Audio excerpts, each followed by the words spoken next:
ہلاکت کی دھمکی ہے. آپ وہ آیتیں پڑھیے، قرآن نے صاف کہا ہے الا تنفروا يعذبكم عذابا الیما،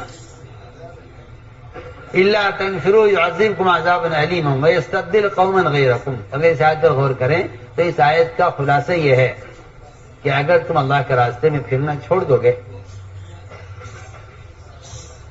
اگر تم اللہ کے راستے پھرنا چھوڑ دو گے تو اللہ تعالیٰ کی طرف سے دو مصیبتیں آئیں گی. ایک تو عذاب کی شکل میں آئے گی، اور دوسری بات یہ ہے اس سے بڑی کہ اللہ تعالیٰ تمہیں ہٹا کر، یہ بات بہت بڑی بات ہے، اللہ تمہیں ہٹا کر دوسروں کو لائیں گے. میں آپ سے بہت اہم بات کہہ رہا ہوں. شیطان نے یہ وسوسہ کام کرنے والوں کے دلوں میں پیدا کر دیا ہے. میں بہت راز کی بات آپ سے کہہ رہا ہوں. یہ پھرنا کوئی اصل نہیں ہے، اصل تو دین ہے. یہ شیطان کا وسوسہ ہے. پھرنا کوئی چیز نہیں ہے، اصل تو دین ہے. دین سیکھو. پھرنا کیا؟ میری بات یاد رکھنا آپ، یہ شیطان کا وسوسہ ہے. اگر آپ نے پھرنے کو اللہ کا امر نہیں سمجھا تو آپ یاد رکھیے گا کہ اللہ کے راستے میں نکلنے میں تاخیر پر قرآن اور حدیث عذاب کی دھمکیوں سے اور اللہ کی ناراضگیوں سے قرآن حدیث بھرا ہوا ہے کہ نفر مستقل امر ہے اللہ کا. لسا فرما رہے ہیں اگر نہیں نکلو گے اللہ تمہیں عذاب دیں گے، اور اگر تم نہیں نکلو گے، تم نماز پڑھو، روزہ رکھو، حج کرو، زکوٰۃ دو، ذکر کرو، تلاوت کرو، تم حج کرو، عمرے کرو، تم کوئی گناہ نہ کرو، میں پھر بھی اللہ کی قسم کھا کر کہتا ہوں اگر تم نہیں نکلو گے تو اللہ تمہیں ہٹا کر دوسروں کو لائیں گے. قرآن کی آیت کا مفہوم یہی ہے. صاف بات ہے. آپ پڑھیے قرآن. آپ کا خیال غلط ہے کہ یہ قتال کے موقع کی آیتیں ہیں. آپ کا خیال غلط ہے بالکل. قرآن سے بھرے ہوئے ہیں. جہاں قتال کا شبہ بھی نہیں ہے، جہاں قتال کا ذکر بھی نہیں ہے، وہاں بھی یہی دھمکی ہے کہ اگر نہیں نکلو گے تو اللہ تمہیں ہٹا کر دوسروں کو لائیں گے. یہ قتال کے لیے نہیں ہے آیتیں. یہ آیتیں اقامت دین کے لیے ہیں. یہ آیتیں امت کو جہنم سے بچانے کے لیے ہیں. یہ آیتیں ارتداد کی ہواؤں کو روکنے کے لیے ہیں. آپ یہ ذہن سے نکال دیجئے کہ جہاں دھمکی وہاں ہے، جہاں قتال کا موقع ہو نہ نکلے وہاں دھمکی کا خیال دل سے نکال دیجئے. قرآن کی آیتیں اس کی گواہ ہیں اور بے شمار حدیثیں ہیں جس میں نکلنے میں تاخیر کرنے پر عذاب کی دھمکی ہے اور قتال کا انکار ہے. آیتوں کا روایتوں کے اندر قتال کا ذکر بھی نہیں ہے بلکہ انکار ملے گا. پڑھیے آپ.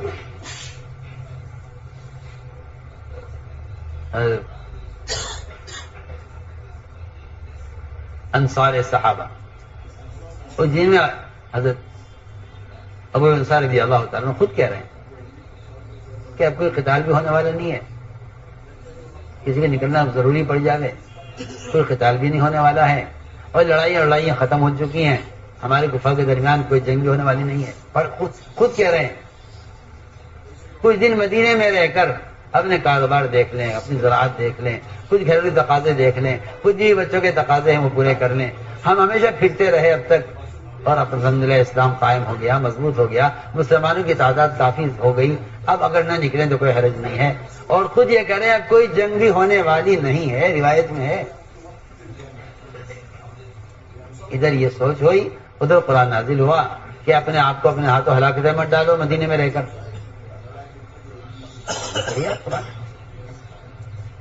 انہوں نے یہ نہیں کہا تھا کہ مال خرچ نہیں کریں گے بیواں پر، یتیموں پر، یا زکوٰۃ نہیں دیں گے، نعوذ باللہ. کوئی ذکر اس کا پوری روایت میں نہیں ہے. روایت میں ہے کہ مدینے میں رہیں گے. آیت نازل ہو رہی اللہ کے راستے میں مال خرچ کر کے نکلو.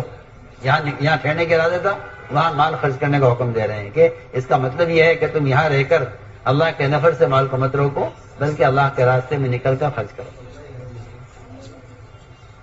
اگر کوئی کہتا ہے جی سبیل اللہ تو صرف تبلیغ نہیں ہے نا، سبیل اللہ تو اور بھی سارے دین کے شعبے ہیں، تو بے شک ہے، اس سے کیا انکار ہے؟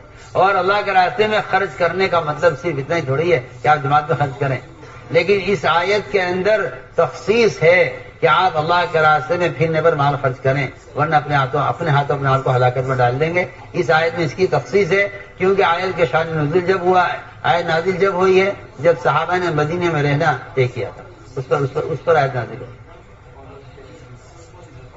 نہ یہ بھی نہیں کہا ہم حج نہیں کریں گے، یہ بھی نہیں کہا ہم زکات نہیں دیں گے، یہ بھی نہیں کہا ہم نفلی صدقات نہیں کریں گے، یہ بھی نہیں کہا کہ ہم بیواؤں پر یتیموں مال مسکینوں مال خرچ نہیں کریں گے، اس کا کوئی ذکر نہیں ہے۔ انہوں نے کہا جی کچھ عرصے کے لیے باہر نہیں نکلیں گے، بس جماعت میں مدینے میں رہیں گے، اور پھر جنگ بھی ہونے والی نہیں ہے، یہ بھی روایت نہیں ہے۔ اور آیت کیا نازل ہوئی؟ انفقوا فی سبیل اللہ ولا تلقوا بایدیکم الی التہلکہ۔ آپ یہ فیصلہ غور کیجیے، آپ اس پر کوئی آدمی اگر پوری زندگی کوئی نفل نماز نہ پڑھے، کوئی نفل صدقہ نہ کرے، کوئی نفلی حج نہ کرے، نفل عمرے نہ کرے، میں کہتا ہوں کوئی نفل کام نہ کرے، نفل روزے نہ رکھے، صرف رمضان کے روزے رکھے، اگر استطاعت ہے تو ایک حج کر لے، اپنے مال کی زکات دے دے اور نماز پڑھ لے، یہ آدمی سیدھا جنت میں جائے گا، اس کے لیے کوئی رکاوٹ نہیں ہے۔ کہیں نفلی صدقات نہ کرنے پر ہلاکت کی دھمکی نہیں ہے، سوال بھی نہیں ہے کہیں آپ سے کہ آپ نے نفلی صدقات کیوں نہیں کیے، سوائے اس موقع کے کہ یہاں خروج پر اگر مال خرچ نہیں کیا تو ہلاکت کی دھمکی ہے۔ تو کیا پڑھیے قرآن، اگر یہاں آپ نے خروج پر مال خرچ نہیں کیا تو آپ یہ بھی نہیں کہہ سکتے کہ جی میں تو مسجدیں بنواتا ہوں، میں تو مدرسے تعمیر کراتا ہوں، میں تو یتیم خانے بنواتا ہوں، میں تو مکاتب قائم کر رہا ہوں، میں تو بہت پیسہ خرچ کر رہا ہوں، یہ بھی تو اللہ کا راستہ ہے۔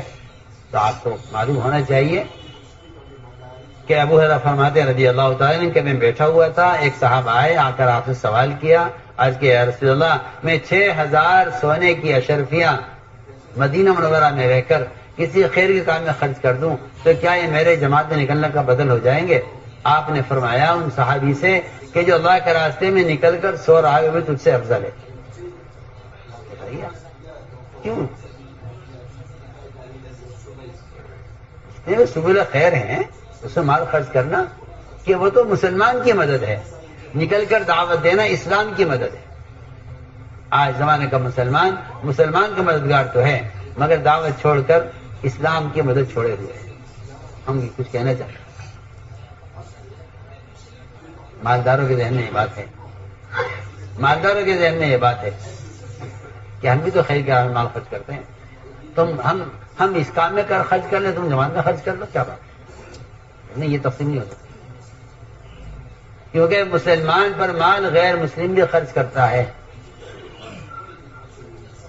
مگر غیر مسلم اسلام پر مال خرچ نہیں کرتا، سیدھی بات ہے۔ غیر مسلم اسلام پر خرچ نہیں کرے گا، غیر مسلم مسلمان پر خرچ کر دے گا،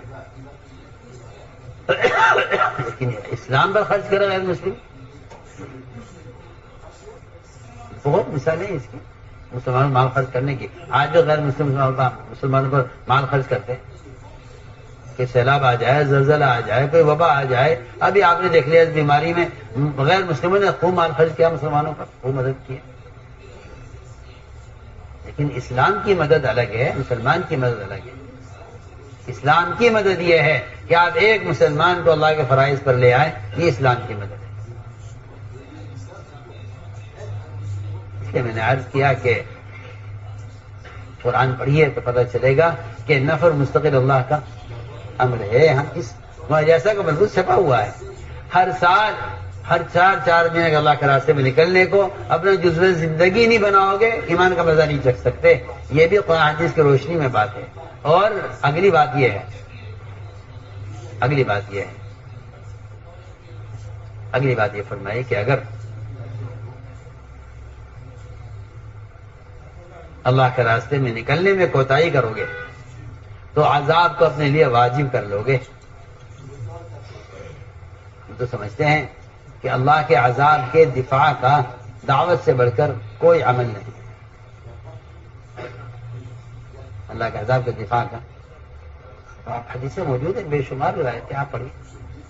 جو عذاب اللہ کے آسانہ مقدر ہو چکا ہے وہ صرف اور صرف مسجد کے آباد کرنے والوں سے ہٹایا جاتا ہے. اس سے نہ نماز پڑھنے والے مراد ہیں، نہ ذکر کرنے والے مراد ہیں، نہ تہجد پڑھنے والے مراد ہیں، نہ تلاوت کرنے والے مراد ہیں.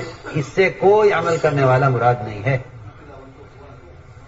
اس سے صرف وہ لوگ مراد ہیں جو لوگوں کو دعوت دے کر مسیح کے ماحول میں لانے کی محنت کرتے ہیں. اللہ ان کی وجہ سے عذاب کو ہٹا دیتے ہیں.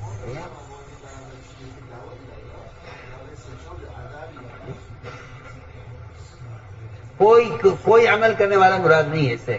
اس سے صرف وہ لوگ مراد ہیں جو مسجد کو مسلمانوں سے آباد کرنے کی محنت کرتے ہیں. ان کی وجہ سے اللہ تعالیٰ عذاب ہٹا دیتے ہیں. اس کا آنا اللہ کی طرف سے مقدر ہو چکا ہے. آپ یہ مت سمجھیے گا کہ اس سے مسجد میں تلاوت کرنے والے مراد ہیں، ذکر کرنے والے مراد ہیں. کیوں؟ اس لیے کہ عذاب کے آنے کا جو سبب ہے مسجد سے باہر کے منکرات کا ماحول ہے. اور یہ منکر کا ماحول آپ کی نماز سے، آپ کے ذکر سے، آپ کی تلاوت سے اللہ کی قسم ختم ہونے والا نہیں ہے. بڑھ تو سکتا ہے، ختم نہیں ہو سکتا. میں کہہ رہا ہوں آپ اس کے ختم ہونے کا صرف ایک راستہ ہے کہ آپ منکر کرنے والوں کو آپ عمل کے ماحول میں لے آئیے. وہ منکر کا ماحول ختم ہوگا. جو منکر عذاب کے آنے کا سبب تھا، منکر ختم ہو جائے گا، عذاب اٹھا لیا جائے گا. یہ حدیث کا مفہوم ہے. آپ غور کر لیں. یہی تو ہے نا روایت میں کہ جو عذاب کس کی وجہ سے آ رہا ہے؟ منکر کی وجہ سے. جب آپ محنت کر کے اس منکر کے ماحول کو ختم کر دیں گے تو پھر مسجد آباد کرنے والے کی وجہ سے عذاب اٹھا لیا جائے گا. حدیث کا مفہوم یہی ہے. الفاظ بھی ہیں حدیث کے کہ اگر آپ مسجدوں کو اعمال سے آباد کر لیں، مسلمانوں کے ذریعے آباد کر لیں مسجدوں کو، تو پھر جو عذاب اللہ کے یہاں سے آنا طے ہو چکا ہے اٹھا لیا جائے گا. کیونکہ عذاب آ رہا تھا منکر کی وجہ سے، آپ منکر کے ماحول کو ختم کر دیا، لہذا ہم عذاب کو واپس لے لیں. اس نے میرے دوست یہ دو باتیں مجھے عرض کرنی تھی کہ اللہ کی غیبی نصرتیں دو چیزوں کے ساتھ ہیں. ایک دعوت کے ساتھ اور دوسرا آپس کی. ان دو چیزوں کو سامنے رکھ کر چلو تو اس کام کے ساتھ اللہ کی خیریں، اللہ کی طرف سے خیریں قیامت تک کے لیے ہیں، بلکہ نبی کے زمانے سے زیادہ خیریں اور نبی کے اور قرن اول سے زیادہ مددیں اس زمانے میں امت کی ہوں. اس کی ارادے فرمانی ہوتے ہیں. جو علماء ماشاءاللہ سال کے لیے آئے ہیں اپنا سال پیش کریں. جو علماء جو 4 مہینے کے لیے جو 4 ماہ لگائے ہوئے ہیں